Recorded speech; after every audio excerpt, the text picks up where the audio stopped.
to play is an everyday occurrence. All right? Clap if you're hearing me, guys. That's right. Every day. Heck, even the Russians are questioning the validity of politics in the Democratic Party. Listen, folks, it's really that bad. The Russians are questioning the politics of the Democratic Party. So not only should the Democratic Party not have their nominee elected, but they need to take a step back and get their house in order before they do anything else. Can I get an amen there?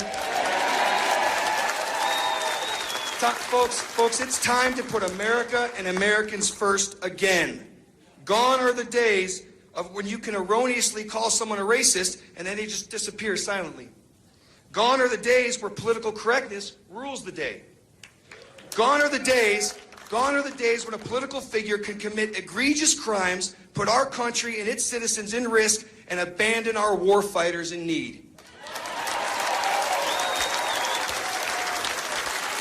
Listen, our Vietnam vets, all right, in the Vietnam era, they had Jane Fonda, and we have Hillary Clinton. A rat is a rat is a rat. And there ain't no way that rat is going back in the White House. Listen. What happened in Benghazi is the unpardonable sin. Understand that? And it will not be forgotten. Not by me, not by you, and not by the oath keepers of this country. It will never be forgotten. Now listen. I took a little inspiration from Coach Knight, all right, coming from the great state of Indiana, the Hoosiers. I took a little out of Coach Knight's playbook, and here it goes. There should be no confusion this November. Either stay your ass at home or come out and vote for Donald Trump. There's no other decision. Hell yeah. Hillary Clinton, the Clinton Foundation, her impeached husband, and all her cronies, they are sinking like a ship of rats. Let them sink, so that America can heal. Now that I think I got everybody's attention, maybe we will lock her up. Listen, I got everybody's attention for a reason, because now it's time to talk about Governor Mike Pence and why he is the right guy and the best choice to be only one heartbeat away from the presidency. Governor Pence comes from the heart of the conservative movement. He is a true leader of all that so many of us cherish as Americans. Now, after my beautiful unifying speech, I don't want anyone to come up, I don't want to have to come up here and state the obvious. But it's pretty easy to see that Governor Mike Pence and Mr. Trump don't exactly share the same personality. But then again, neither do I, and either any of my closest friends or some of my trusted colleagues. Mr. Trump is by no means looking for a yes man. He went out and found the most qualified, the most experienced, proven, and capable leader for the job and the role of vice president. Governor Pence has a proven track record of stimulating the economy as a politician, and the great state of Indiana now enjoys a $2 billion surplus. How many of you in here want to start hearing the word surplus again? Go ahead. Now check this out. A study a few years back showed that Indiana businesses have the 7th lowest tax burden in the nation. It's probably dropped a little bit since then. Okay, we're going to find out what the governor has to say about that. The unemployment rate has fallen from 8.4% when he took office in 2013 to about 5% today. In 2014, Governor Pence signed a bill reducing the corporate income tax to 4.9% from 6.5% by 2021, making it the 2nd lowest in the country. And he's proposed even further cuts to business taxes, pressing lawmakers back in Indiana to phase out the business personal property tax entirely. Finally, Indiana also has a AAA bond rating, something that we can use as evidence of his fiscal prowess. All right, we like results, people. Now, so here's a quick little note, and I found this last night on Governor Pence online that I think you guys all should hear, and then I'm gonna get down. Governor Pence stated last year, "The conservative is animated by the principle of driving toward the ideal of solutions that are grounded in economic freedom and individual liberty, but also understanding that compromise is part of the conservative approach to governance." Simply put, Governor Pence is exactly the kind of leader we need working side by side with Mr. Trump to create jobs, work with Congress, heal the country, take care of our veterans, and fix our immigration system. Governor Pence knows how to build an economy and create a surplus. Mr. Trump has a proven track record of stimulating the economy and creating jobs as a businessman. What more can you ask for? All right, guys, we got this. So here it is one more time. Either vote for Trump or stay your ass at home. Change has come to America, and we will be great again. I'm Joey Gilbert. Thank you for your night.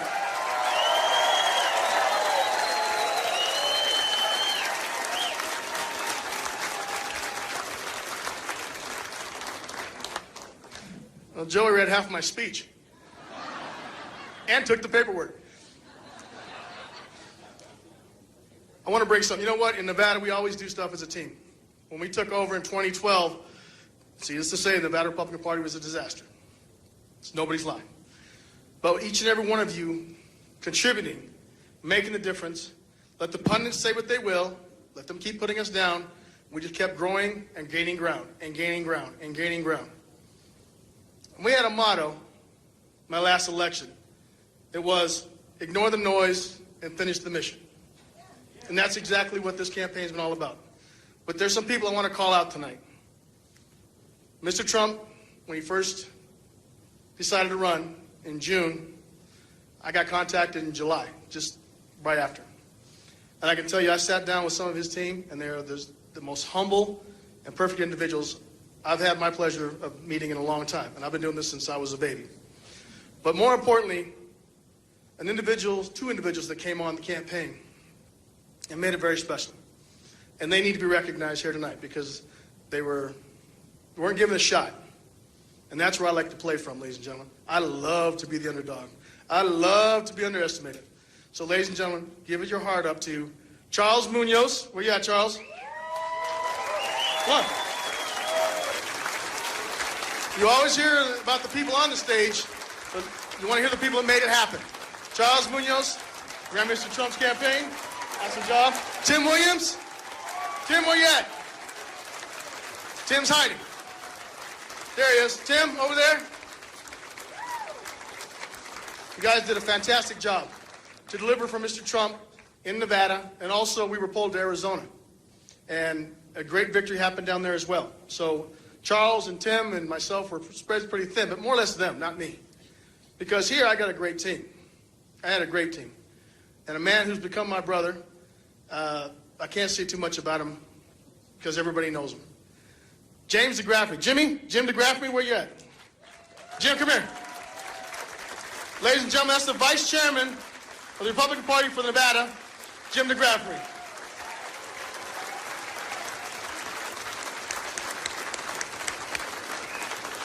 We have a great team. It's been very difficult. You know, we come together. Barb Hahn, Barb here. She was our secretary. She just came on. Barb, are you anywhere around? Right? Well, Barb came on, and we built. But again, ladies and gentlemen, it's about you. You're the one that helped us put it back together. Because I can make all the speeches in the world. I can tell you how great things are and how great we're going to rebuild. But a lot of times, everything was cut off because the pundits kept putting us down. They kept looking at the number. They kept looking at the machine that Harry Reid built and said, there's no way the Republican Party will ever be a factor again. We said, okay, fine. And we kept punching. We kept going. Because the message that I started bringing, along with our team, was this. If you want to serve on your knees, you vote for the other side. If you want a hand up and an opportunity, you become Republican. And that message has resonated.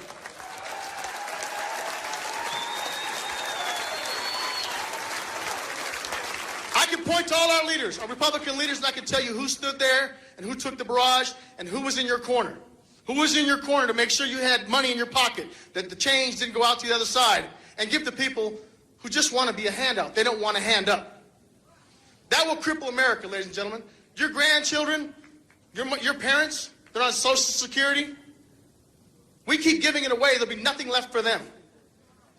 And all of us, I'm a working chairman. You always hear it's the old, rich, white guys. Well, I'm not old. I definitely ain't rich, but I am a white guy. But I can tell you this. We were able to reach across communities that have never been gone before. I've gone to union houses. I'm a police officer. So I still go there. It's very important. And I want to tell you the message that's been slanted. You don't think Mr. Trump keeps telling the media, some media, not all, there's some great media people, but the media is slanted? How many of you know when I stood on that stage, Blue Lives Matter?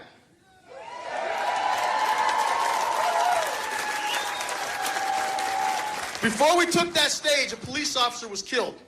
Another one of my brothers in the line of duty. Another one that puts his life on the line for each and every one of you every night, whether it's in New Orleans, Florida, LA, or here. It's a tight-knit community because when I go to work, we may not come home. Now, my job is a little bit easier now because I do constable work. But when I was on Metro, that's what happened. You never know if you're coming home. But it's because each and every one of you. But the media didn't print that. They print. McDonald didn't know where the Capitol was. Didn't put Blue Lives Matter, but they put the one little slant that made an issue. That's fine. Because you know what? Each and every one of you have called me. Not each and every one of you. Each and every one of your neighborhoods have called me. And they've told me the same thing. Just keep going. Just keep going. Just keep going. I got great leaders that I'm able to plow the road for. And that's my job as your chairman. And one of the most special individuals I've had the opportunity to work with for many, many years when I was a city councilman in Las Vegas, to now when I lobby in front of the legislature, at the Capitol, which is Carson City. But a man who has gone to the mat many times for the working men and women, who answers phone calls in the middle of the night, who's gone to homes to help them when they're having a problem. I've witnessed all this. I've witnessed each and every one of it. And more importantly, he's the man that represents you in Congressional District 2. Ladies and gentlemen, it's my honor and my privilege. Please bring to the stage Congressman Mark Amodei.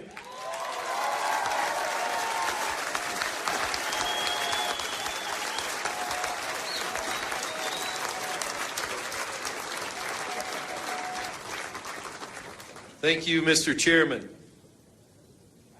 A few people here. Hey, listen, the governor's backstage. I know you didn't come to hear me talk, so I'm not going to disappoint you for long. Thank you for coming out to see the Pences today. First thought of the evening. I want to win.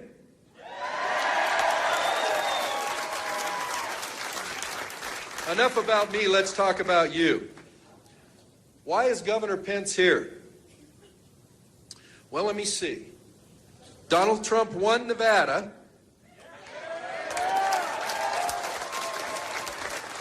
We vote, and we are all hoping for a change.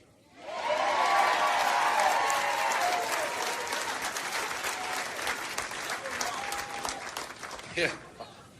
Please change. Please. I mean, please feel free to say please. Hey, listen, real quick. You know, it's nothing new this election cycle. If you're a person from the elephant side of the fence, then you get scrutinized. It's not lamented. Let's not get bitter. That's just the way things work. But it's like, oh my God, unconventional campaign. Last time I checked, what was it? A 17-way knife fight for that primary thing? I know I picked a few people in it that aren't here today. The campaign hasn't thanked me yet either for that. But there's a couple things I want you to keep in mind. First of all, if your starting premise is that things are okay, we simply disagree. They're not okay. Okay? Second thing, I don't want to bother anybody's narrative. This guy got the most votes of anybody in a primary in the history of counting how many primary votes you got.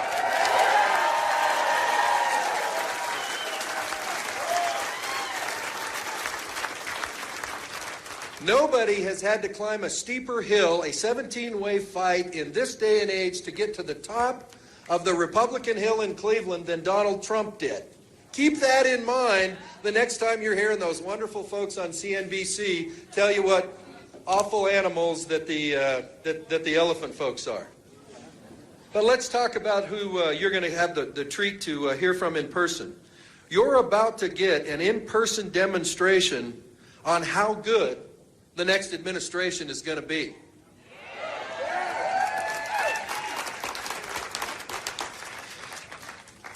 Governor Mike Pence, other than a little hiatus he had where we were in the Congress at the same time, but that doesn't seem to have affected his career at all, did a few things in Indiana. You've heard about a few of them. Cut taxes every time. They got a few $1 billion in the bank. They got a AAA bond rating as a state. I mean, but really, what about what his qualifications are maybe to lead the free world? Let me just tell you this. One of the most important things we as Westerners need to know is because, Indiana, they call themselves Midwesterners, and since he's going to be the vice president, we're going to let him do that a little longer. Dog's name. This is an important thing. Dog's name. Maverick. I'll see if he wants to share the breed with you, but I'm sure it's everybody's new favorite breed of dog. Let me just tell you this. Governor Mike Pence is a class act. The lady he's married to that you're going to meet also, Karen Pence, class act and a world-class pick. Mike Pence is a world-class pick to be the next vice president of the United States of America.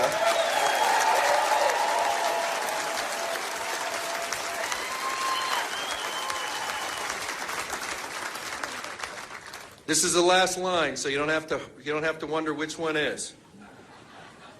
Hey, Nevada, please give a warm Truckee Meadows welcome to the next Vice President of the United States of Nevada, Governor Mike Pence, accompanied by the First Lady of Indiana, Karen Pence.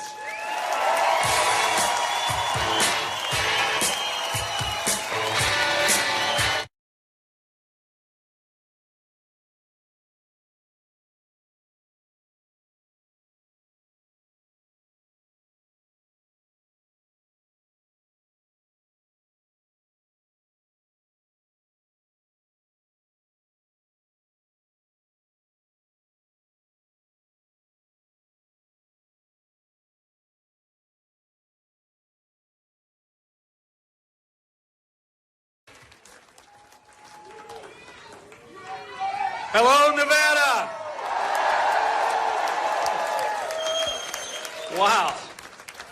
Thank you, Mark. Thank you for your great leadership in Washington, D.C.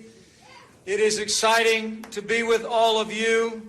A week and a half ago, with my wife, Karen, at my side, we were humbled to accept the Republican nomination to run and serve as the next Vice President of the United States of America.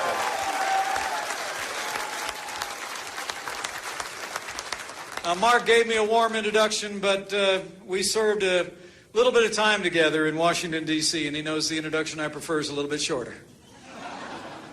That is, I'm a Christian, a conservative, and a Republican in that order.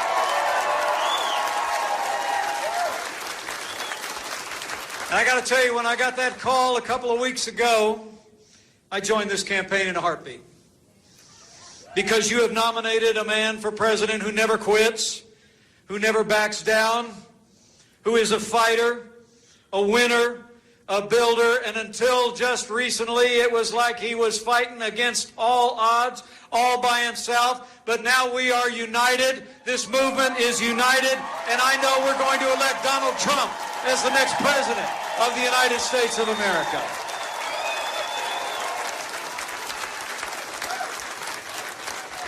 It really is amazing. At the very moment when the people of this country are crying out for something new and different, they're crying out for something different than the failed status quo in Washington, D.C.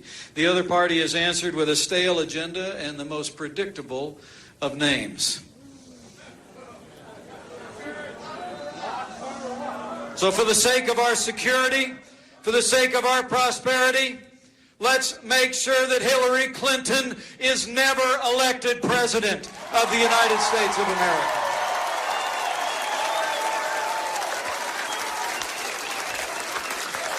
You know, the failed policies of Barack Obama and Hillary Clinton have weakened America's place in the world and stifled our nation's economy. Hillary Clinton is essentially promising a third Obama term, and I say 2 is enough. I mean, Hillary Hillary championed Obamacare because a couple decades ago she all but invented it. National debt has nearly doubled over the last 8 years, and her only answer is more borrowing, more spending, more taxes, more regulation, and more government. We don't need more of what Barack Obama and Hillary Clinton are offering the United States of America.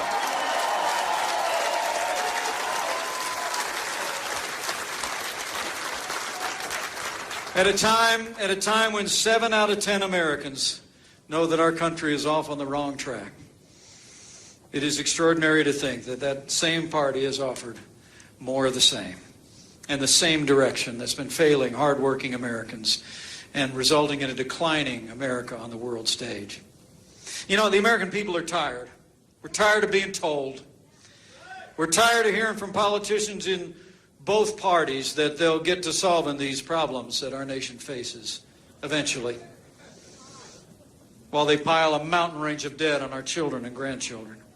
And as Ronald Reagan used to say, we're tired of being told that a little intellectual elite in a far distant capital can plan our lives better than we can plan them ourselves.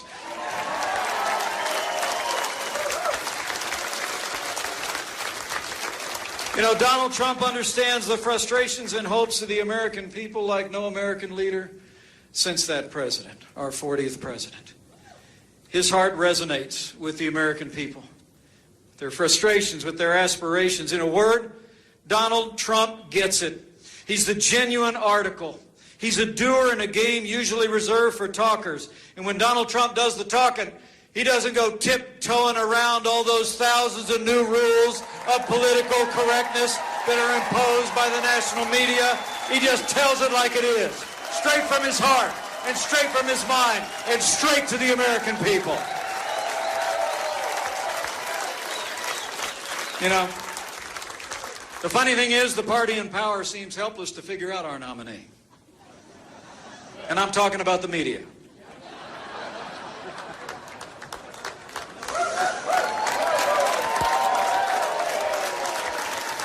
You know what I'm saying?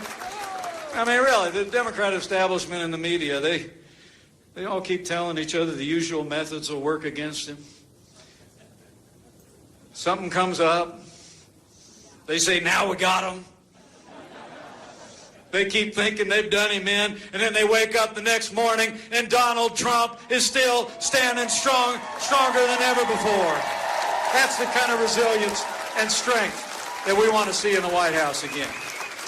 You know, they actually tell us that they look at this economy. Believe it or not, the morning after Hillary Clinton gave that speech, that long speech, I mean, I had as hard a time staying awake as her husband did.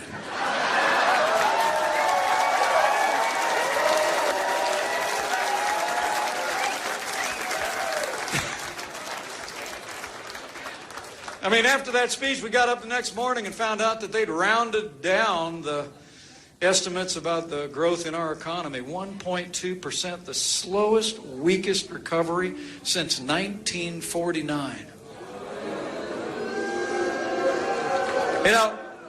You know, they tell us this economy is the best we can do. Well, I don't know about you, Nevada. I say it's nowhere near the best we can do. It's just the best they can do. And we're going to show them how we can get this economy going when we elect Donald Trump as the next president of the United States. You know, I come from a state that works. I really do. Back in the state of Indiana, we balance budgets. We just reported record reserves. Largest budget reserves in our history. That was after we just had the largest increase in education funding in Indiana history. We invested $2.5 billion in roads and bridges, health care, innovation, and as governor, I've cut taxes every year for the last 4 years, and we have more Hoosiers going to work than ever before in the 200-year history of our state.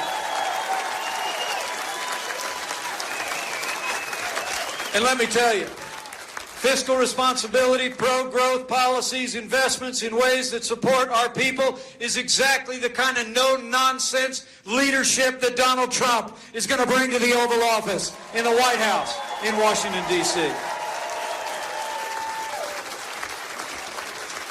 You know, to be around this man is to see a person who's never forgotten.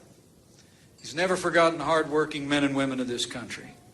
People who work with their hands, who grow the food, who build our roads and bridges, who tend to our sick, teach our kids, protect our lives and our property. In fact, gathered among us today in a very difficult time for people that wear the uniform are many people in law enforcement in this country. Would you join me in just showing our support and appreciation for all of the men and women who stand on the thin blue line of law enforcement in America?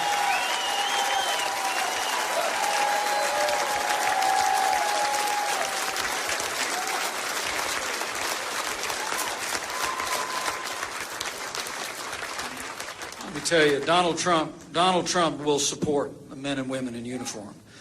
He will restore law and order to the streets of this nation. He will make sure our law enforcement officers have the resources they need to protect our family and go home safe to theirs.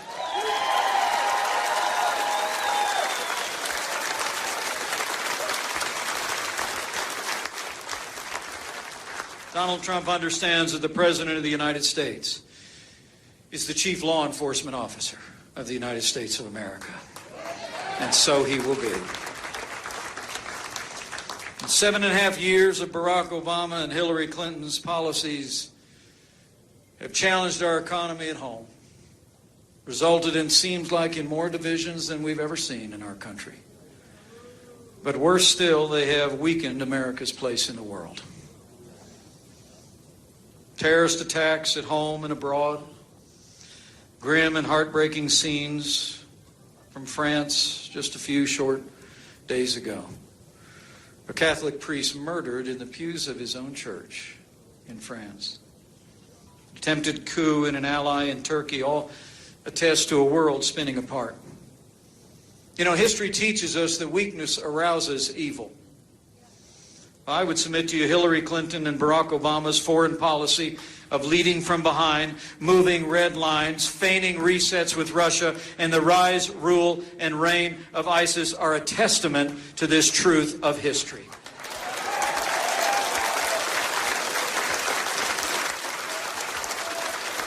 We cannot have 4 more years apologizing to our enemies and abandoning our friends.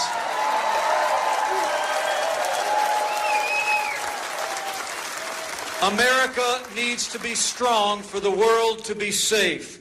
And on the world stage, Donald Trump will lead from strength from day one.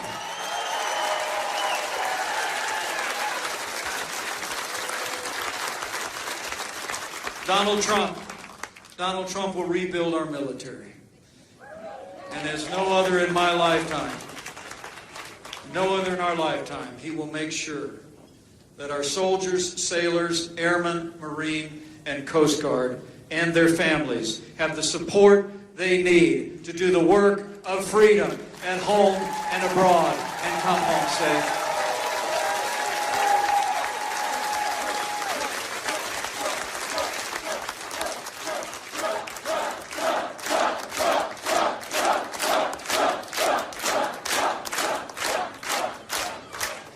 A lot of talk the last few days about American heroes, and that's always a good thing.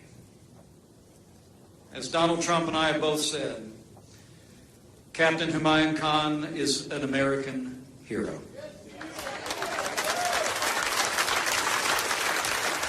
And Captain Khan and his family, like all Gold Star families, should always be cherished by all the people of the United States of America.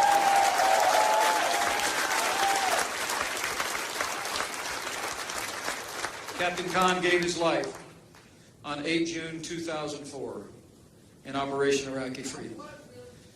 It's an extraordinary story. Captain waved away junior officers while a vehicle approached. He got them out of harm's way and he walked toward the danger and cost his life. We honor him, and we will never forget his sacrifice or that of his family.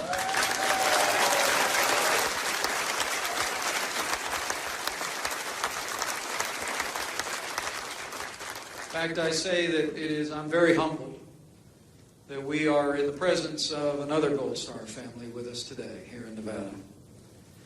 Their son, Lance Corporal Brandon C. Dewey, fell in eastern Al-Anbar province in the United States Marine Corps on 20 January 2006. I was over there around that time in my capacity as a member of Congress. I saw the way the Marines turned Al-Anbar around. It was extraordinary. Today, we honor the memory of Lance Corporal Brandon C. Dewey, United States Marine Corps, and we are profoundly honored to be joined by his mom and dad, Julia Dewey Conover and Scott Conover. Thank you for honoring us by your presence today, and God bless and comfort you.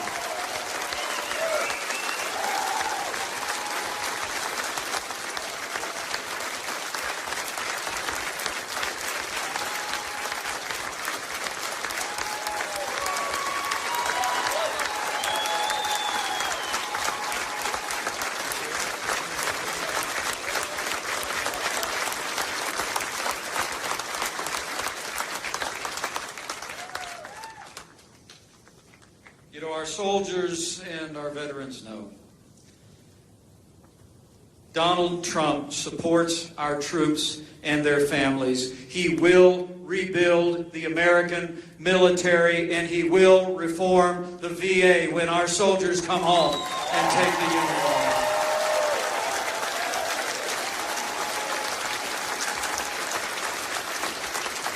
I will tell you, in the midst of all the news on cable TV the last couple days, I want to say from my heart, as a father of a United States Marine myself, I understand.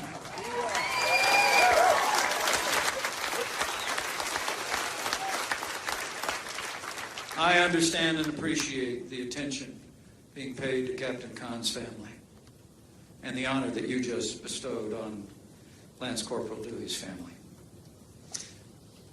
What I don't understand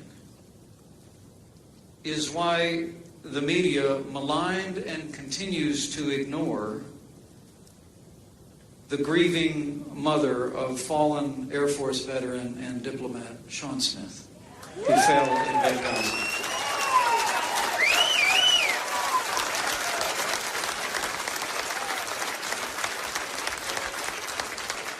Pat Smith spoke at the Republican National Convention and was actually criticized by some of the same voices you're hearing a lot from in the national media in the last 48 hours. Well, I say, as a father of a serviceman, surrounded by so many veterans in the room, I say, let's demand that the national media listen to and honor all of the families of the fallen in this country and hear their voice in the debate over America's future.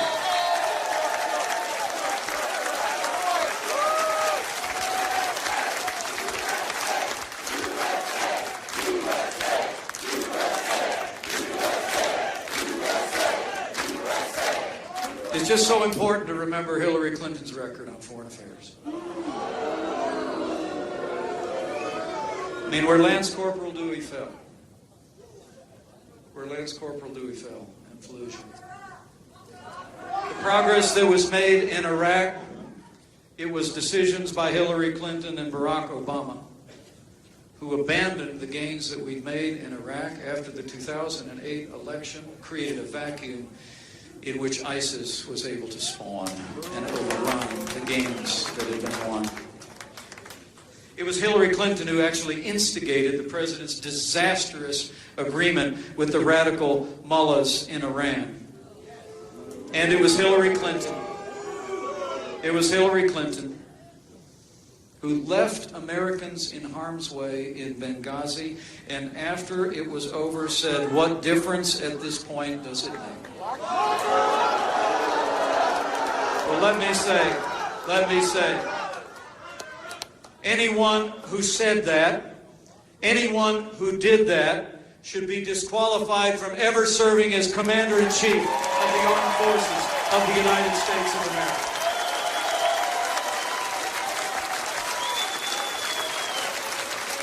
Now, one other issue before I close.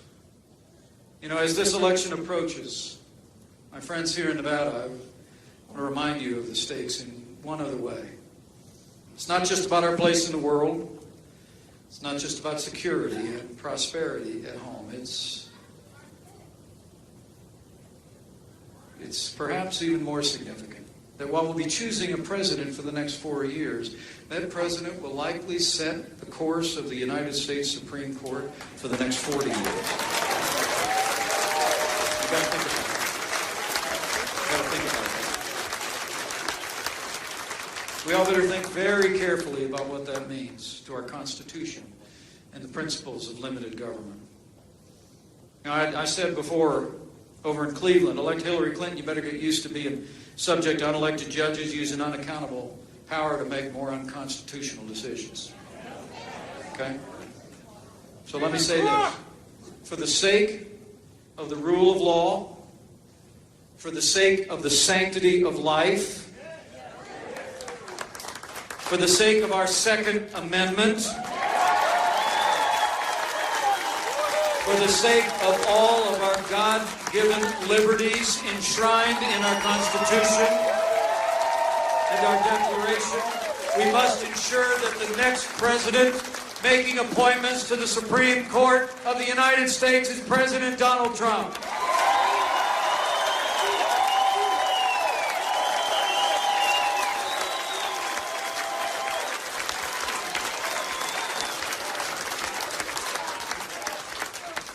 You know, it seems like we've come across, as I said a minute ago, a time of such great division in the life of our country. It seems like our leaders have almost become a version of cable television. You got a host in the middle, and you got the pro, and you got the con on everything.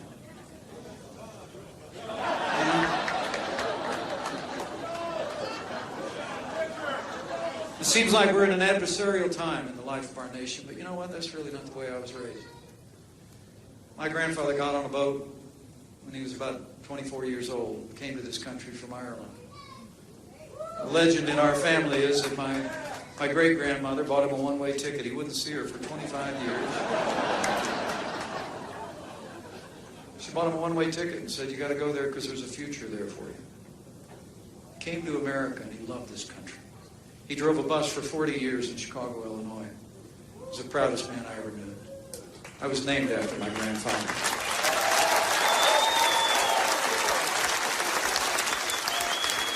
He watched his daughter marry. He watched his daughter marry some fast-talking salesman. They followed work down to a small town in southern Indiana, and they built a gas station business down there. Everything that matters. And they built a good family and a good business and a good name. I mean, I really grew up with a front row seat to the American dream, and I was always convinced that, and remain to this day, that there's so much more that unites us in this country than would ever divide us. Our belief in freedom, our belief in personal responsibility, our belief in private property, our belief in the boundless capacity of every person through hard work to live out their dreams. Whenever I'm talking to grade school kids, I a lot of times have them lean in, and I say, "Let me tell you the secret about America." And I tell them, anybody can be anybody. My family's a testament to that. But the truth of the matter is, this is a very good time for us to remember what unites us as opposed to what divides us, to appeal to that which is stronger than party labels or political arguments. And chief among them is to remember that from the very outset of this nation, we have ever known ourselves to be one nation, under God, indivisible, with liberty and justice for all.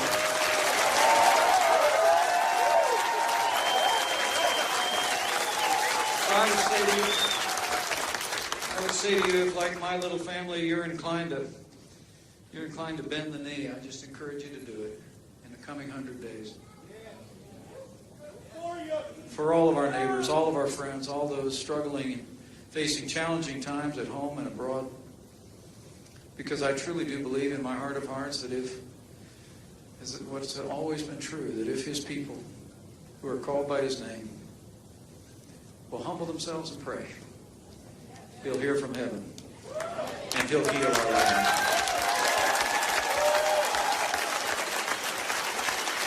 For my friends in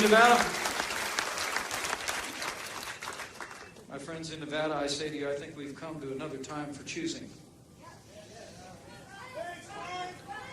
It's a time when we have to have faith. Faith in God and faith in the boundless capacity of the American people to make America great again. But we've got a choice to make. We've got a choice to make. If you want a president who will protect this nation, confront radical Islamic terrorism, and rid the world of ISIS, if you want a president who will restore law and order to the streets of this country and give our law enforcement men and women the resources they need and deserve to do the job and come home safe, if you want a president who will cut taxes, grow the economy, and squeeze every nickel out of that bloated bureaucracy in Washington, D.C., if you want a president who will roll back red tape, end the war on coal, and repeal Obamacare lock, stock, and barrel,